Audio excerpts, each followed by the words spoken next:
que querem o perdão dos seus pecados, mas que de alguma forma estão fazendo isso por conta dos seus méritos. Gente, isso é tão sutil. Nosso coração é um coração que se recusa a aceitar a graça de Deus. Como é difícil para nós. Se é difícil com relação aos homens, a gente não gosta, por exemplo, de viver de favor, não é? De pedir um favor a alguém, de receber uma ajuda de alguém. Se alguém faz um favor para nós, o que é que a gente responde? Obrigado. O que é que o obrigado diz? Eu estou te devendo. Você fez um favor a mim, então eu estou obrigado a você. Irmãos, vamos abrir a palavra de Deus na carta de Paulo aos Romanos, capítulo 9. E vamos ler do verso 30 até o verso 33.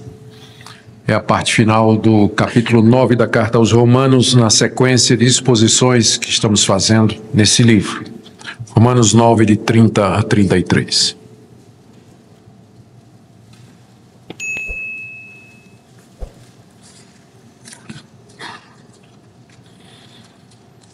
Ouçamos a leitura.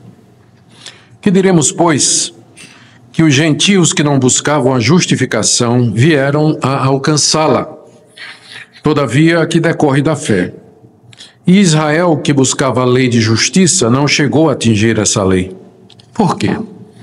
Porque não decorreu da fé, e sim como que das obras. Tropeçaram na pedra de tropeço, como está escrito. Eis que põe em Sião uma pedra de tropeço e rocha de escândalo, e aquele que nela crê não será confundido. Até aqui a leitura da palavra de Deus. Irmãos, oremos por iluminação nesse instante. Pai querido, nós pedimos que Teu Espírito Santo nos conduza na compreensão da Tua palavra. Mais do que isso, que incline o nosso coração a obedecê-la. Pedimos, ó Pai, que Teu Espírito Santo esclareça os entendimentos de todos que nos ouvem agora pela internet e mais tarde, quando essa pregação for disponibilizada nas mídias sociais. Nós pedimos que essa palavra seja usada por Ti, para a Tua glória, salvação dos eleitos e santificação do Teu povo. Em nome de Jesus. Amém. Queridos, quase que diariamente aparece uma nova religião. Não faz muito tempo eu tinha em mãos uma enciclopédia das religiões mundiais. Era um livro bem grosso, a letra pequena, a coluna dupla. Eu não calculei o número de religiões que havia ali, mas com certeza era milhares de milhares dela. Existem aos milhares nas múltiplas culturas que nós conhecemos e ao redor do mundo. E, naturalmente, esse número deixa as pessoas confusas, perplexas, pelo menos, não é? Será que todas estão erradas? Existe alguma que esteja certa? Na verdade, quando nós comparamos estas religiões, nós verificamos que existem apenas dois tipos de religião. Primeiro, a religião das obras, nas quais a salvação do homem depende daquilo que ele faz, e que o movimento de salvação é de baixo para cima. O homem busca alcançar a Deus e o perdão de pecados através dos seus méritos e da sua performance religiosa. E a religião da graça, cujo movimento é contrário, de cima para baixo. É Deus que vem salvar o pecador. Todas as religiões, com exceção do cristianismo histórico, se enquadram no primeiro caso. São religião de obras. Você pode perguntar o que é o hinduísmo, o budismo, o islamismo, as seitas, as religiões orientais, as antigas religiões de mistério, as religiões dos gregos, do Império Romano, dos babilônicos, dos egípcios, dos indígenas. O que é que essas religiões têm em comum? E a resposta é que em todas elas a salvação depende do homem. É alguma coisa que o homem tem que fazer para merecer o perdão de Deus.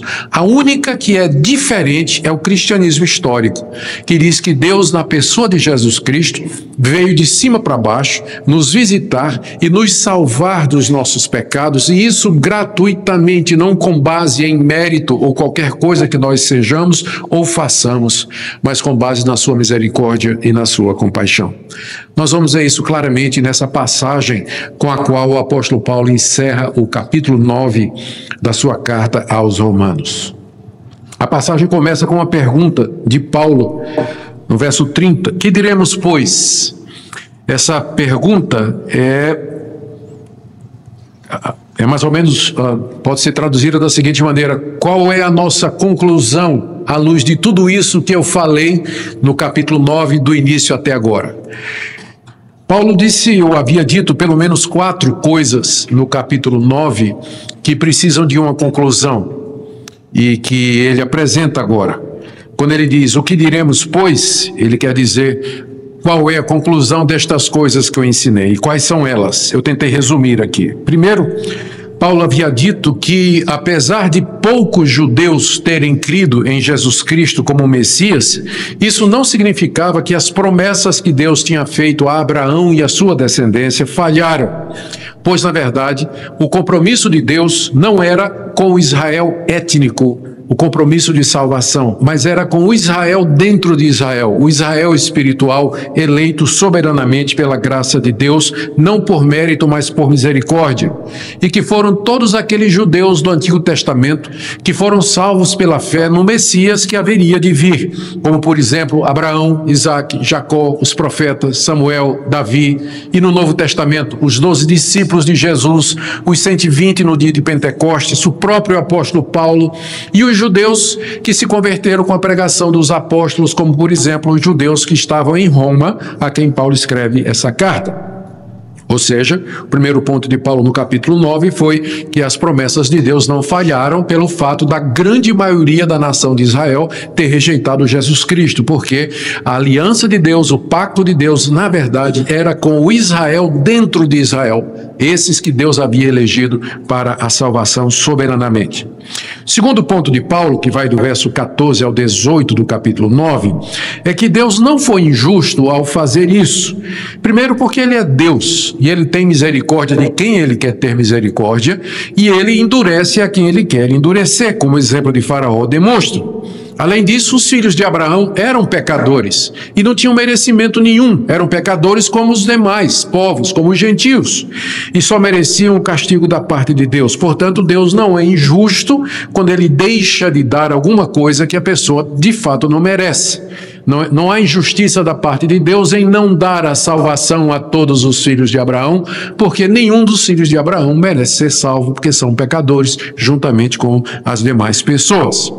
Terceiro ponto de Paulo, que está do verso 19 a 23, do capítulo 9, é que nós não podemos questionar a justiça de Deus em fazer isso, porque, primeiro, Deus é o Criador de todas as coisas, e segundo, Ele tudo faz para a sua glória. E como tal, Ele suportou aqueles que haveriam de se perder, que Paulo chama de vasos de ira preparados para a perdição, e Deus preparou aqueles que Paulo chama de vasos de misericórdia para a honra, que seriam para a glória de Deus. E tudo Deus fez para a sua glória, portanto, nós não podemos questionar a justiça de Deus, como Ele administra a salvação. O quarto ponto de Paulo é que, por causa dessa desobediência dos judeus, os vasos de ira preparados para a perdição, Deus já havia determinado que Ele chamaria não só judeus, mas também não judeus para fazer parte do seu povo. Os gentios, as nações, as etnias que não eram da descendência de Abraão, de entre eles, Deus também tem os seus eleitos, os vasos de misericórdia a quem Deus chamou para compor o Israel espiritual, remanescente e fiel. E os profetas tinham falado disso abundantemente. Paulo cita do verso 24 até o verso 29, passagens do profeta Oséias, do profeta Isaías, demonstrando que já na antiga aliança, no Antigo Testamento, esses profetas anteciparam que Deus, por conta da rebelião do seu povo e da rejeição do seu povo, haveria de chamar um outro povo para compor o seu povo verdadeiro. Então, à luz de tudo isso, Paulo pergunta: o que diremos, pois? Qual é a nossa conclusão? O que é que nós resumimos? Qual o ponto de tudo isso? E é exatamente o que nós vamos ver nessa noite. Paulo tem 7 pontos aqui na resposta que ele dá. É uma resposta meio pontuda, mas eu espero ser um pouquinho breve para podermos não prender os irmãos demais. Eu queria, antes de entrar na resposta cétupla de Paulo, fazer algumas observações que vão nos guiar na compreensão do que ele vai dizer. As respostas que Paulo vai dar são baseadas, primeiro, na observação dele do que estava acontecendo no mundo todo, desde Jerusalém, Judéia e Samaria até os confins da terra. Durante 15 anos, Paulo havia pregado o evangelho por toda aquela região do Império Romano, centralizando-se especialmente ao redor da bacia do Mar Mediterrâneo. Ele havia pregado na capital das províncias romanas, ele havia pregado em cidades da Ásia Menor, ele havia pregado em todos aqueles lugares. E o que ele percebeu foi isso, que a grande maioria dos judeus rejeitava a pregação do evangelho, enquanto que os não-judeus em grande número aceitavam Jesus Cristo como sendo o Senhor e Salvador. Segundo, as respostas que Paulo vai dar agora à pergunta, o que diremos, pois, são baseadas no entendimento que ele tem de que a nação de Israel havia falhado na sua missão. Deus tinha dado uma missão à nação de Israel, que era levar a luz do evangelho a todos os povos.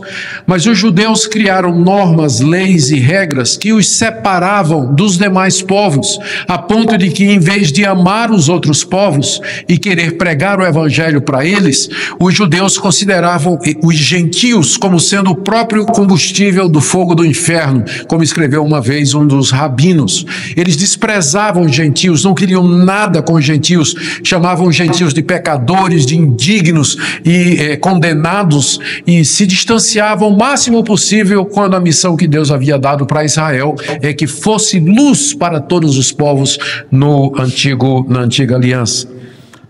Israel havia falhado, mas agora Paulo tem consciência de que Deus o chamou para ser o apóstolo dos gentios, para fazer aquilo que Israel não tinha feito, anunciar o evangelho a todas as nações.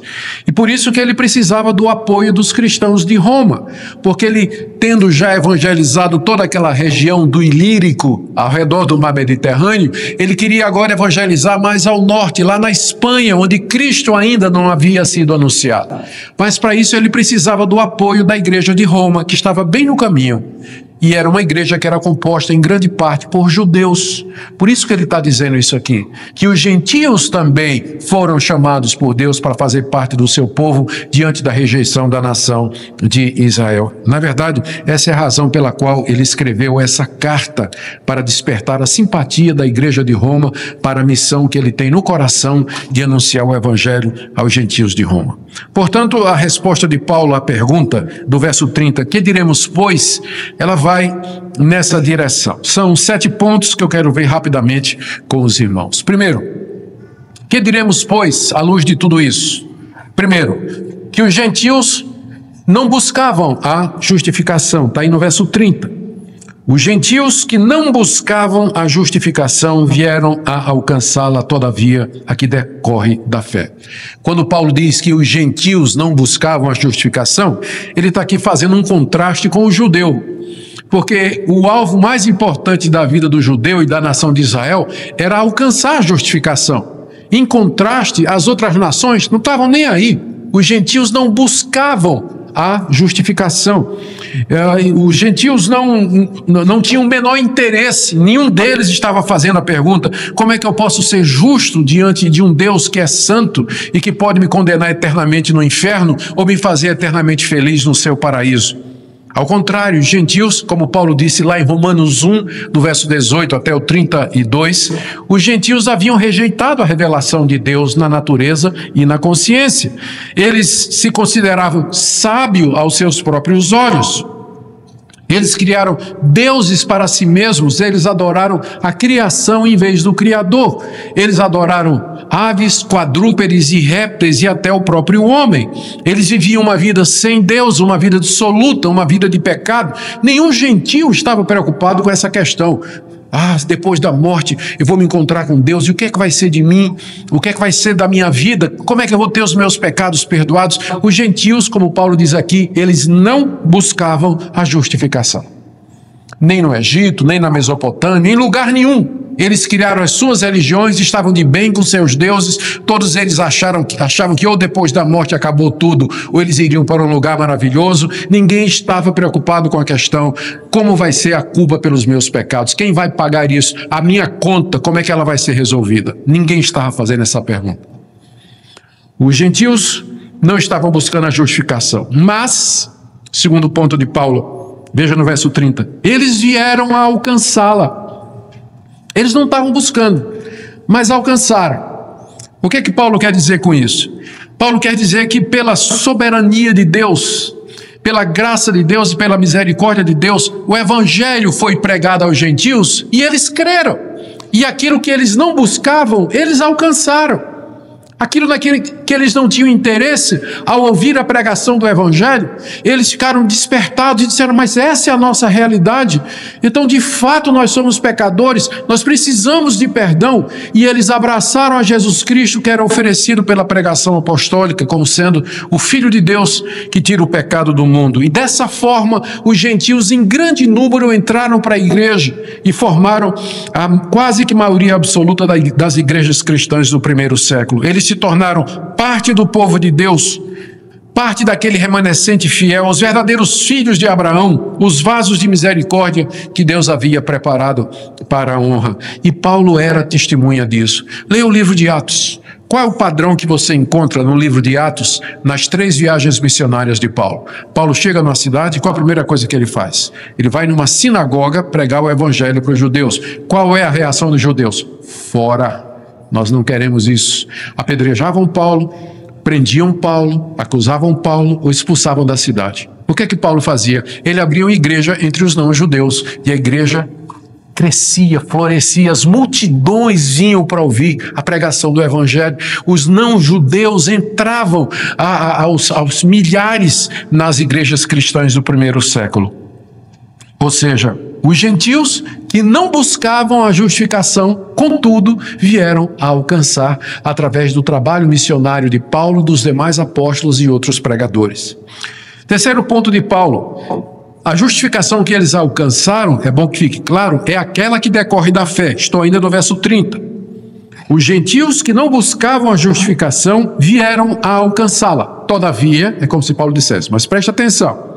A justificação que eles alcançaram é aquela que decorre da fé, ou seja, eles foram justificados diante de Deus mediante a fé em Cristo Jesus, que era a mensagem que Paulo pregava e os demais apóstolos, bem como os primeiros pregadores cristãos. Que pela graça sois salvos mediante a fé, isso não vem de vós, é dom de Deus, não de obras, para que ninguém se glorie. Que Cristo Jesus, na cruz do Calvário, levou sobre si os nossos pecados para que nós pudéssemos ser feitos justos diante de Deus. E no sangue de Cristo nós temos o perdão e a propiciação necessária para que sejamos recebidos por Deus.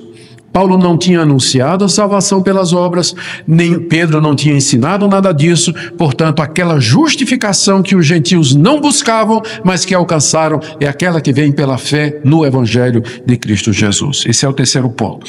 Mas em quarto lugar, em contraste, Israel havia buscado essa justiça sua vida toda. Verso 31, Israel que buscava a lei de justiça. Perceberam o contraste? No verso 30, os gentios não buscavam e alcançaram. Aqui no verso 31, Israel buscava. Israel estava atrás, Israel queria a justificação. Na verdade, ao contrário dos gentios, os judeus sempre buscaram essa questão da justificação e serem aceitos por Deus e perdoados. Esse era o alvo da vida do judeu desde criança. Ele aprendia isso em casa, ele aprendia isso na sinagoga e ele aprendia isso no templo. Como é que eu faço para ser justo diante de Deus? O que é que eu preciso fazer para ser considerado justo diante de Deus? Essa era a questão mais importante da vida dos judeus, enquanto que para os gentios não representava nada, para o judeu era a questão central. Eu tenho que me esforçar ao máximo para poder ser aceito por Deus.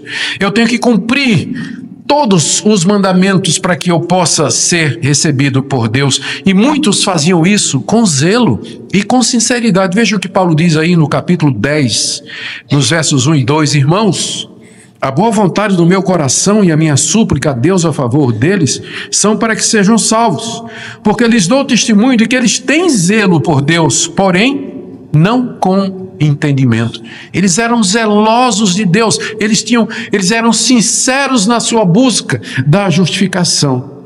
Mas aí, ponto 5, olha a tristeza, final do verso 31. Eu vou ler o verso todo. Israel, que buscava a lei de justiça, ao contrário dos gentios que não buscavam, não chegou a atingir essa lei.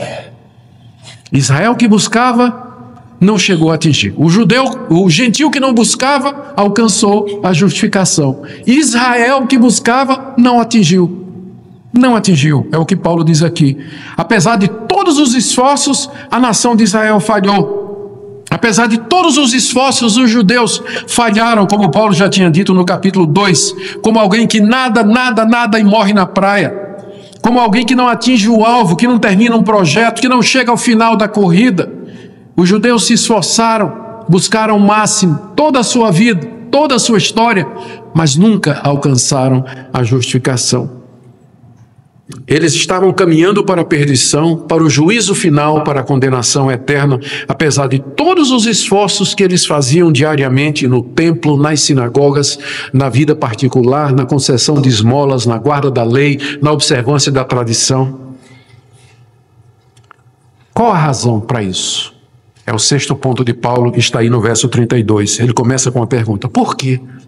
Por que Israel não alcançou essa justiça? Por que Israel não foi justificado? Por que os judeus se perderam? Por que eles serão condenados? Paulo aqui, quando vai dar a resposta, ele não dá a mesma resposta que ele já tinha dado no início do capítulo 9.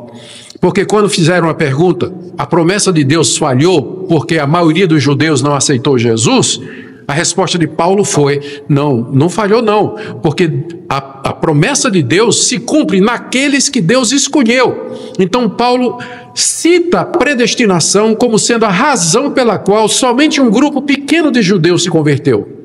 Mas agora a resposta é outra. Por que é que Israel não alcançou a justiça? E a resposta é: porque eles não buscaram da forma correta. Paulo coloca a responsabilidade agora sobre os ombros da nação de Israel. E aqui nesse capítulo 9, nós encontramos, como em muitas outras partes da Bíblia, essa combinação da soberania de Deus e da responsabilidade humana. Por que é que somente poucos judeus foram eleitos, foram salvos? A resposta é: porque Deus escolheu somente poucos judeus. E vista do outro lado agora, é porque a grande maioria rejeitou ou procurou a Deus da maneira errada. Ou seja, a soberania de Deus e a responsabilidade humana juntas. Uma não contradiz a outra. Elas caminham lado a lado. Você vê isso aqui no mesmo capítulo. Paulo apela tanto para a soberania de Deus para explicar a rejeição de Israel, como apela para a responsabilidade dos judeus para explicar a rejeição de Israel. São duas explicações da mesma moeda, duas faces da mesma moeda: a soberania de Deus e a responsabilidade humana. Por que eles não alcançaram então? Resposta de Paulo. Resposta dupla. Primeiro, eles não alcançaram. Verso 32, acompanhe comigo. Por quê? Por que eles não alcançaram a justificação? Porque a busca deles não decorreu da fé, e sim como que das obras. A razão foi essa: que em vez de buscar a justiça, ou ser justificado por Deus pela fé, os judeus procuraram obter isso, conquistar isso por suas obras, coisa que Deus nunca havia ensinado. Coisa que Deus nunca havia mandado ou pedido. A busca deles de serem aceitos por Deus era baseada numa compreensão errada na religião que Deus havia dado a Moisés. Aquilo que foi dado, a lei que tinha sido dada para apontar para Cristo, para mostrar que eles eram pecadores, foi entendida pelos judeus como sendo o caminho da salvação. O propósito dos 10 mandamentos: não terás outros deuses diante de mim, não farás para ti imagem de escultura, não tomarás o nome do Senhor teu Deus em vão, lembra-te do dia de sábado para o guardar, respeita pai e mãe, não matarás, não furtarás, não adulterarás, não dirás falso testemunho, não cobiçarás nada. Aquilo ali não era um caminho da salvação, aquilo era um raio-x da alma do judeu, para que o judeu visse que ele não conseguia guardar esses mandamentos e que ele precisava precisava que alguém os salvasse, mas em vez disso, cegos, eles tomaram os 10 mandamentos e toda a lei cerimonial, guarda do sábado, circuncisão, dieta religiosa, dia de lua nova, de festas e tudo mais, eles transformaram aquilo numa religião legalista, ou seja, em que a pessoa, o judeu seria salvo se ele observasse todos aqueles mandamentos minuciosamente. Por isso que eles não alcançaram, porque nenhum homem consegue fazer isso. Nenhum judeu jamais conseguiu fazer isso, guardar a lei de Deus perfeitamente, porque a lei não foi dada para isso. A lei foi dada para mostrar que nós somos pecadores e que nós precisamos de um Salvador, que nós não somos nossos próprios salvadores. A busca dos judeus, então, era baseada nas obras da lei, especialmente naqueles 3 identificadores: circuncisão, sábado e dieta, na tradição dos anciãos, nas leis cerimoniais e civis, enfim. Por isso que eles não alcançaram, porque eles procuraram, embora com sinceridade e com zelo, boa parte deles, mas eles procuraram da maneira errada, procuraram como que por obras, como se por obras eles pudessem ser justificados, quando na verdade o caminho que Deus havia proposto na antiga aliança e na nova, é claro, sempre foi o caminho da fé. A salvação sempre foi pela fé. Antes de Cristo, no Messias que haveria de vir, e depois de Cristo, no Messias que já veio. Sempre foi assim. Deus nunca teve, como alguns erroneamente pensam, 2 sistemas de salvação. Um para o judeu na antiga aliança, em que o judeu se salvava guardando a lei, e um pela graça na nova aliança, em que o gentio se salva pela fé. Sempre foi pela fé em Cristo Jesus e pela graça. É isso que os judeus não entenderam, por isso eles buscaram por obras e por isso que não alcançaram. E aí, segunda razão, está aí no verso 32, final do verso 32, a última frase: eles tropeçaram na pedra de tropeço. Imagine alguém que está correndo para chegar ao final de uma corrida e ele tropeça, ou ele bate de frente com a parede, ou então tropeça numa pedra e cai no chão e, portanto, ele deixa de alcançar o alvo. Essa é a figura que Paulo está usando aqui. Os judeus buscaram, correram, se esforçaram, foram atrás, mas eles tropeçaram. Em que é que eles tropeçaram? Eles tropeçaram na pedra de tropeço. O que é essa pedra de tropeço? É a doutrina, é o caminho de Deus para a justificação, pela graça, mediante a fé. É a doutrina da salvação mediante a fé em Cristo Jesus, a salvação pela graça. Os judeus não podiam acreditar que Deus justificava o pecador gratuitamente pela fé, especialmente pela fé em Cristo Jesus. O seu orgulho, a sua arrogância, a cegueira impediam de vê-los, e também aquela religião que eles tinham desenvolvido. Não havia lugar para a salvação pela graça no judaísmo. Por isso que eles tropeçaram em Jesus quando o Messias veio. E quando Cristo começou a dizer: creia em mim e você vai ter a vida eterna, os judeus o rejeitaram. E quando os apóstolos, discípulos de Cristo, começaram a pregar para os judeus: Jesus é o Messias, creia nele e você será justificado de tudo aquilo que você não pode ser justificado pela lei de Moisés, eles também não creram. Tropeçaram na pedra de tropeço. E para comprovar isso, é o 7º ponto de Paulo, ele combina 2 passagens do profeta Isaías, aí no verso 33, como está escrito: eis que põe em Sião uma pedra de tropeço e rocha de escândalo, e aquele que nela crê não será confundido. A primeira citação é de Isaías capítulo 8, do verso 14. O profeta diz: ele, o Messias, está falando para os judeus, ele vos será santuário, mas será pedra de tropeço e rocha de ofensa as 2 casas de Israel, Judá e Israel, reino do norte e reino do sul, laço e armadilha aos moradores de Jerusalém. Ou seja, o Messias, se por um lado ele seria o santuário, ele seria o abrigo, a salvação dos judeus, por outro, ele seria uma pedra de tropeço e rocha de ofensa para os demais. Isso já dizia o profeta Isaías 600 anos antes de Cristo. E o próprio Isaías, no capítulo 28, no verso 16, diz assim: assim diz o Senhor, eis que eu assentei em Sião, Sião é Jerusalém, Israel. Eis que eu assentei em Sião uma pedra, pedra já provada, pedra preciosa, angular, solidamente assentada, aquele que crê nessa pedra não foge, não fica confundido, perplexo e foge. Não, mas ele fica firme.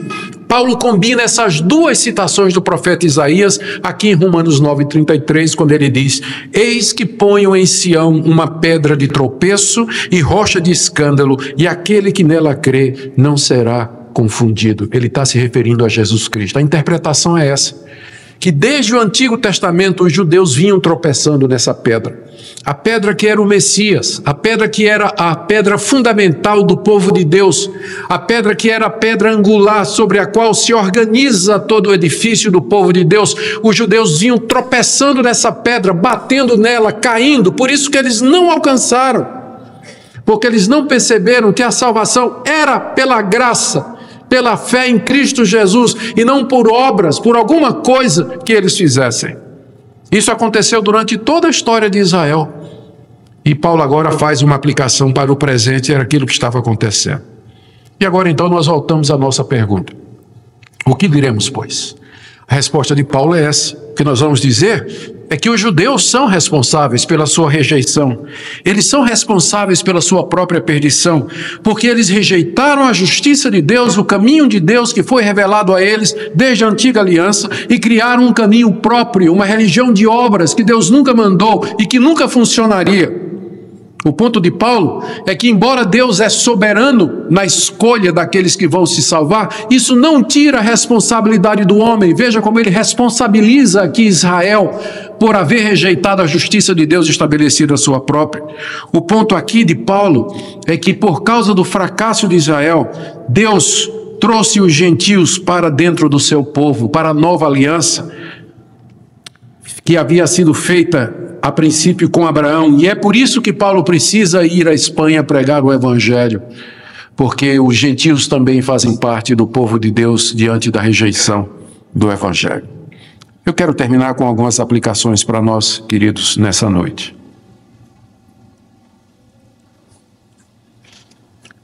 Minha primeira aplicação é para você que está aqui nessa noite, que não está buscando a justificação, que não está preocupado com essa questão. O que é que eu faço para ser visto como justo diante de Deus? E esse é o grande problema. Você vive num universo que é governado por um Deus santo, justo e bom. E você é um pecador.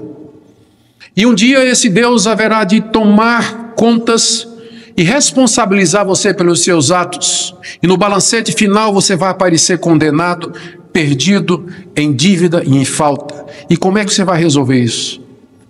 Seu relacionamento com Deus. Essa é a questão mais importante da sua vida. Não é com quem você vai casar, qual vai ser o seu emprego, que universidade você vai cursar, como é que você vai passar a sua velhice, em que cidade você vai trabalhar. Essas perguntas são importantes, mas elas empalidecem, elas perdem qualquer valor diante dessa pergunta. Como eu faço para ser justo diante de Deus? Porque Ele haverá de condenar a eternidade de sofrimento aqueles que tiverem que pagar pelos seus próprios pecados. Os gentios não buscavam isso. E você? E você? Essa questão já está resolvida no seu coração? De que forma ela está resolvida? E aqui está a minha segunda aplicação para aqueles que estão buscando, que querem realmente ter um relacionamento significativo com Deus, que querem o perdão dos seus pecados, mas que de alguma forma estão fazendo isso por conta dos seus méritos. Gente, isso é tão sutil. Nosso coração é um coração que se recusa a aceitar a graça de Deus. Como é difícil para nós. Se é difícil com relação aos homens, a gente não gosta, por exemplo, de viver de favor, não é? De pedir um favor a alguém, de receber uma ajuda de alguém. Se alguém faz um favor para nós, o que é que a gente responde? Obrigado. O que é obrigado diz? Eu estou te devendo. Você fez um favor a mim, então eu estou obrigado a você. A nossa própria cultura incentiva isso. Nós não sabemos o que é graça, misericórdia, pela qual Deus nos concede livremente o seu perdão. Então talvez você esteja buscando, mas no íntimo do seu coração a sua confiança está em alguma coisa que você é ou pensa que é. As professoras na escola dominical geralmente têm uma pergunta que elas fazem para as crianças que eu acho que cabe bem aqui. Embora as crianças não estejam aqui, mas eu acho que a pergunta é muito interessante. A pergunta geralmente é essa, feita para a criança. Se você morresse, chegasse na porta do céu, batesse lá na porta do céu, Jesus aparecesse e Jesus dissesse assim: o que é que você deseja? E você dissesse: eu quero entrar no céu, Jesus. E Jesus perguntasse: me dê uma razão para eu deixar você entrar. O que é que você responderia? Você só tem direito a uma resposta. O que é que você responderia? Por que é que eu deveria deixar você entrar no céu? Se a sua resposta for do tipo assim: Jesus, eu fui criado na igreja. Desde criança, fui no departamento infantil, estudei com a Florence. Fui batizada pelo pastor Milton, quando era criança. Fiz minha profissão de fé. Ouvi as pregações lá da primeira igreja. Cresci lá. Por que eu não entraria no céu? Ou do tipo assim: o senhor deveria entrar no céu porque tem gente muito pior do que eu, Jesus. Se o senhor não me deixa entrar, o senhor vai deixar entrar quem? Meu vizinho? O senhor sabe quem é meu vizinho? É ele que o senhor vai deixar entrar? Se a sua resposta contiver algum elemento que revele que você está confiando em você, a porta vai se fechar na sua cara. Vai se fechar na sua cara, porque só tem uma resposta correta a essa pergunta: por que é que eu deveria deixar você entrar aqui? E a resposta é essa: porque o Senhor morreu por mim. Porque o Senhor levou a minha culpa. Porque o Senhor sofreu no meu lugar. Porque o Senhor pagou a minha dívida. E por causa do que o Senhor fez, Deus me justificou e me vê como justo. Só por isso o Senhor é minha única esperança. Se o Senhor não me salvar, ninguém mais pode me salvar, muito menos eu. Essa é a única resposta que você pode dar naquele momento final, naquela hora final. Por último, minha palavra aqui é para aqueles que acham que todas as religiões no final levam a Deus. É muito comum isso, até entre o povo evangélico. Recentemente foi feita uma pesquisa entre os evangélicos nos Estados Unidos a respeito do cristianismo ser a religião exclusiva, ou seja, só o cristianismo salva, só Jesus Cristo salva.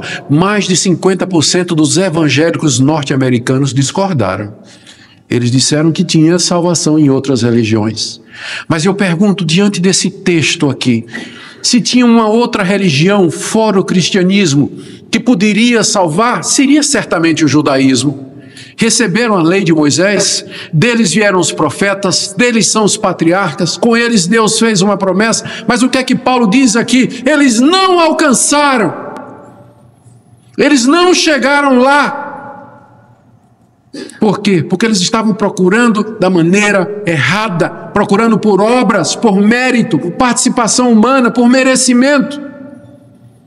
Só existe um caminho pelo qual você pode ser justo diante de Deus, é mediante aquilo que Jesus Cristo fez na cruz do Calvário, que você recebe gratuitamente de Deus mediante a fé. Fora de Cristo não há possibilidade alguma de salvação.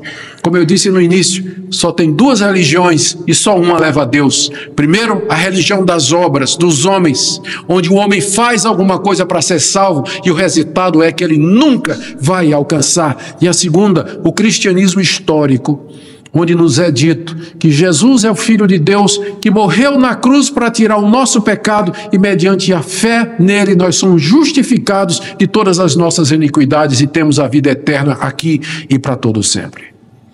Eu termino perguntando onde você está nessa noite.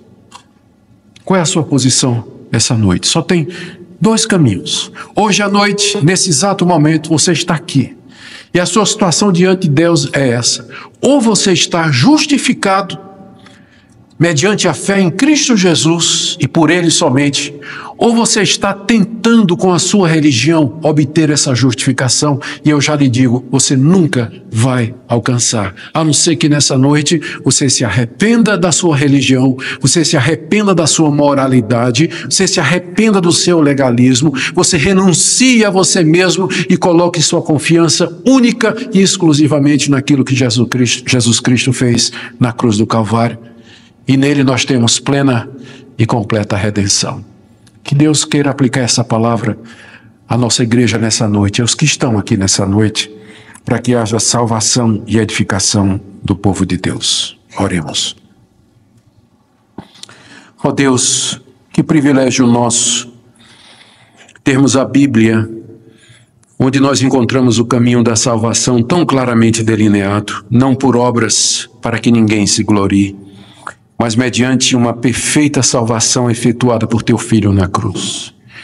Senhor, se há alguém aqui nessa noite que ainda não compreendeu o Evangelho, que isso fique claro, que o Senhor abra os nossos olhos, abra os nossos ouvidos, o nosso coração.